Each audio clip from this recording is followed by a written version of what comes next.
Hello friends, exercise 9.3 से question number 23 करेंगे। If the first and the nth term of a GP are A and B, अगर GP की first term और nth term A और B हैं, and if P is the product of n terms, और ये capital P product है n terms का, prove that P square is equal to A B की पावर n। तो आपको ये चीज प्रूव करनी है कि पी स्क्वायर बराबर A B whole power n होगा। जो चीज गिवन है पहले उनको लिख लेते हैं। फर्स्ट टर्म यहाँ पे a के बराबर है, तो फर्स्ट टर्म यानी कि a1 ये a के बराबर है। फिर nth टर्म b के बराबर है यानी कि an बराबर हमें स्मॉल b दे रखा है, तो an की अगर हम जनरल फॉर्म लिखें तो ये ar n-1 ये चीज b के बराबर है। और फिर हमें दे रखा है कि कैपिटल P ये प्रोडक्ट ऑफ n टर्म्स हैं, इसको भी लिख लेते हैं। कैपिटल P ये बराबर है प्रोडक्ट ऑफ n टर्म्स, तो n टर्म्स तक का प्रोडक्ट यानी कि a1 मल्टीप्लाई a2 जितनी भी टर्म्स है सबका प्रोडक्ट है ये। इसे हम ऐसे लिखेंगे a1 into a2 into a3 into and so on up to nth term तक। ये चीजें हमें यहां पे गिवन है, ये सारा मैंने गिवन लिख लिया। अभी प्रूफ पे आइए, P square is equal to A B whole power n, तो इसको हमें प्रूफ करना है। तो यहां पे टू प्रूफ पहले लिख लेते हैं, P square is equal to A B whole power n। अब लेफ्ट साइड और राइट साइड यहां पे दो साइड है, इन दोनों साइड्स को हम साइमल्टेनियसली इनका रिजल्ट निकालेंगे और वो दोनों रिजल्ट हमारे बराबर आ जाएंगे। फिर हम लिख देंगे left hand side is equal to right hand side. तो पहले हम लेफ्ट साइड को उठाते हैं। लेफ्ट साइड के अंदर हमें पी स्क्वायर दे रखा है, मैं सिर्फ पहले पी को लेता हूं। हम यहां से सॉल्यूशन कर रहे हैं, सिर्फ अगर मैं पी लेता हूं तो ये है मेरा प्रोडक्ट ऑफ n टर्म्स यानी a1 into a2 up to an तक। ये चीज ऐसे लिख लेते हैं, a1 into a2 into a3 and so on, multiplication हो रही है अप टू anth टर्म तक। अब इनकी जनरल फॉर्म लिख लेते हैं, a1 a ही होता है और इनटू में a2 को हम लिखेंगे ar, a3 को लिखेंगे ar स्क्वायर, सो ऑन। इसी तरह से an की जनरल टर्म हो जाएगी ar n-1। यहां तक बिल्कुल क्लियर है। अब इस प्रोडक्ट पे आप ध्यान से देखोगे तो यहां पे हर टर्म के अंदर आपका a मल्टीप्लाई हो रहा है, और ये टर्म्स हैं कितनी, ये टोटल n टर्म्स हैं, यानी a जो है मल्टीप्लाई हो रहा है n टाइम्स। तो अगर इन सबका प्रोडक्ट में एक साथ निकाल दूं सिर्फ a का, अभी r को हम छोड़ देते हैं, अगर सिर्फ a का प्रोडक्ट मेरे को निकालना हो तो वो a की पावर n हो जाएगा। तो सारी टर्म में से मैं a को एक साथ ही लिख लेता हूं, a की पावर n। तो a तो मैंने यहां रख लिया। अब r का मैं अलग से लिख लेता हूं, इनटू में r की पावर, यहां पे r की पावर 1 है, यहां r की पावर 2 है, फिर r की पावर 3 होगी। इसी तरह से ये सारा जा रहा है अप टू r की पावर n-1 तक। तो जब मल्टीप्लाई में होता है और बेस सेम होता है तो जो पावर्स होती हैं वो ऐड हो जाती हैं, वो ही हम यहाँ पे करेंगे। r की पावर को हम ऐसे लिख के दिखाएंगे, r की पावर 1, फिर r की पावर 2, फिर r की पावर 3, और ऐसे ही ये इनका सम होता हुआ जाएगा अप टू r की पावर n-1 तक। तो यहां पे लास्ट जो पावर है वो n-1 है। यहां तक बिल्कुल क्लियर है। अब थोड़ा सा आगे ध्यान लगाना होगा इसके अंदर, ये जो an है, इस an को तो फिलहाल आप ऐसे रखिए और r पे थोड़ा सा फोकस रखिए। ये an as it is, r की ये जो आपको ऊपर ये पावर दिख रही है ना, 1 + 2 + 3 अप टू सम हो रहा है इनका n-1, ये आपको अर्थमेटिक प्रोग्रेशन दिखाई देगा। AP के अंदर आपका कॉमन डिफरेंस सेम होता है, यहाँ पे 1 + 2 + 3 + 4 ऐसे ही इनका सम जा रहा है n-1 तक। तो यहाँ फर्स्ट टर्म तो हो गई है 1, और इनके बीच में जो कॉमन डिफरेंस है वो सभी टर्म के बीच में वो भी 1 है, 2 - 1 1 होता है। और यहाँ जो n है यानी कि इसके अंदर टोटल टर्म्स हैं कितनी, तो टोटल टर्म्स इसके अंदर n-1 है।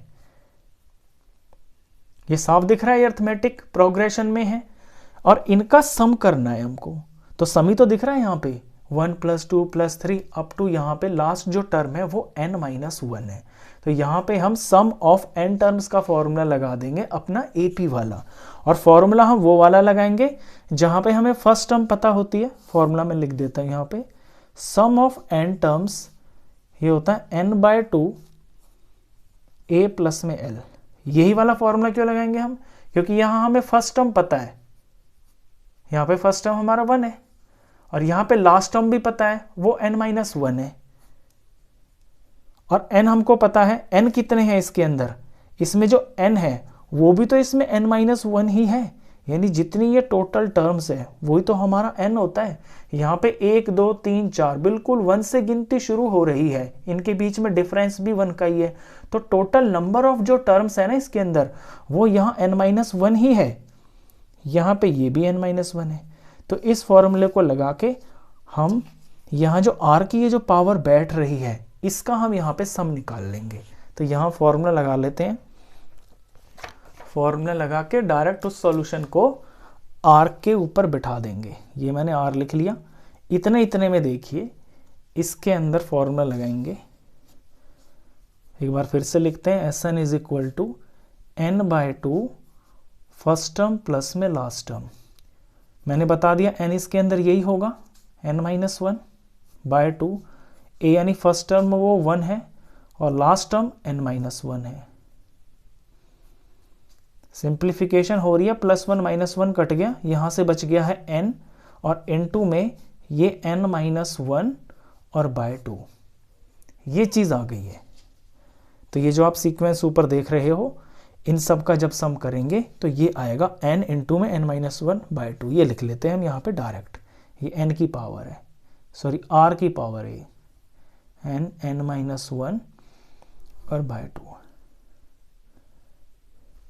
अब ये जो वैल्यू निकाली है ये तो अभी हमने p की ही निकाली है, लेकिन हमें लेफ्ट साइड में p² दे रखा है, तो अब हम p² की वैल्यू निकाल लेते हैं। तो ये जो p वाला रिजल्ट आया है इसे दोनों तरफ हम स्क्वायर कर देंगे तो p² भी आ जाएगा। लैंग्वेज लिख लेते हैं, स्क्वायरिंग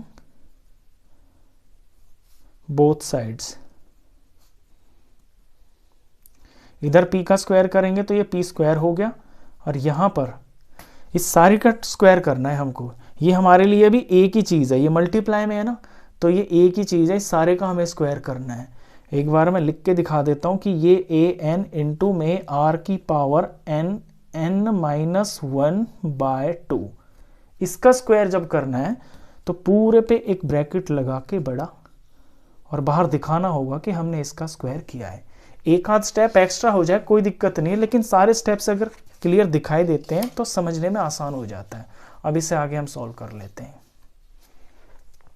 यहाँ p² एज इट इज, यहाँ पे a की पावर n है और फिर सारे की पावर 2 है। तो पहले सिर्फ a को देखिए आप, यहाँ पे आपको दो वेरिएबल दिख रहे हैं ना, a दिख रहा है और r दिख रहा है। तो a की पावर n है और इस सारे की पावर फिर 2 है। जब पावर की पावर होती है तो पावर मल्टीप्लाई हो जाती है, तो a की पावर तो हो जाएगा 2 × n यानी 2n, a की पावर 2n हो गया। अब r वेरिएबल को देखिए, r की पावर यहाँ पे खुद की ये है n इंटू n-1/2 और इसकी भी पावर 2 है, तो यहाँ भी पावर 2 पावर है तो मल्टीप्लाई हो जाएंगी पावर्स। तो ये n-1 और /2, ये इसमें ये वाला 2 मल्टीप्लाई हो जाएगा। थोड़ा सिंप्लीफाई करते हैं तो a2n as it is he रह रहा है, और इधर में थोड़ा सिंप्लीफिकेशन हो रखी है, यहाँ नीचे का 2 ऊपर के 2 से कट जाएगा। यहाँ r नहीं लिखा मैंने, r तो रह ही गया, ये r है यहाँ पे, तो ये r की पावर है ये, तो ये r हुआ और इसकी पावर n और n2 में n-1 हो गया। बस यहाँ आके आप इसको छोड़ दीजिए क्योंकि आपने सारा सिंप्लीफिकेशन कर दिया है। p² की वैल्यू आपने निकाल ली है, ये आ गई है, तो लेफ्ट हैंड साइड में ये आ गया। अब हम उठाते हैं अपना राइट हैंड साइड। अब राइट हैंड साइड पे आपको फोकस करना है, तो राइट हैंड साइड में जो लिखा हुआ है क्वेश्चन में वो है a b और इस सारे की पावर n। अब इसमें हमें ए और बी की वैल्यू फिल करनी है। ए की वैल्यू यानी फर्स्ट टर्म है हमारी वो ए ही है, दिया हुआ है क्वेश्चन में, जो ए है वो हमारा फर्स्ट टर्म है, और बी जो है वो nth टर्म है।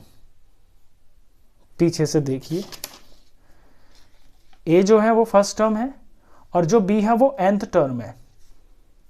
तो nth टर्म का हम यहां जनरल फॉर्मूला लगा लेंगे ए आर n माइनस 1। तो b की जगह हम लिखेंगे ए आर n माइनस 1। ये तो a और b की वैल्यू लिखी है मैंने, और इस सारे की जो पावर है वो यहां देखिए, यहां पे n भी है, तो इसे आप ऐसे ब्रैकेट में लगा के और यहां n भी दिखाओगे। अब इसे सिंप्लीफाई कर लेते हैं। ये तो सिंप्लीफिकेशन बिल्कुल सिंपल है। यहां पे a और a मल्टीप्लाई में दिख रहा है, तो a की पावर 2 तो ये सीधा सीधा हो गया, और इनटू में ये r की पावर n माइनस 1 हो गया, और इस सारे के ऊपर यहां पे फिर से n भी लगा हुआ है। अब यहाँ a और r फिर से दो वेरिएबल आ गए हैं, a की पावर 2 है और इस सारे की पावर फिर n भी है, तो a की पावर हो जाएगा 2 इंटू n यानी 2n। दूसरा यहाँ पे वेरिएबल r है, r की पावर खुद की n माइनस 1 है और फिर इस सारे की पावर n भी है, तो यहाँ n की मल्टीप्लाई n माइनस 1 से हो जाएगी, तो r की पावर हो गया n और n माइनस 1। बस यही छोड़ दीजिए। अब देख लिए, ये तो था आपका लेफ्ट हैंड साइड और ये आ गया है आपका राइट हैंड साइड। ये दोनों बिल्कुल सेम है, a2n into R n into n minus 1, ये लेफ्ट साइड में आया, राइट साइड में भी एग्जैक्ट यही रिजल्ट आ गया है। तो therefore left hand side is equal to right hand side, हमारा रिजल्ट आ गया। Therefore left hand side is equal to right hand side, hence proved. Question खत्म।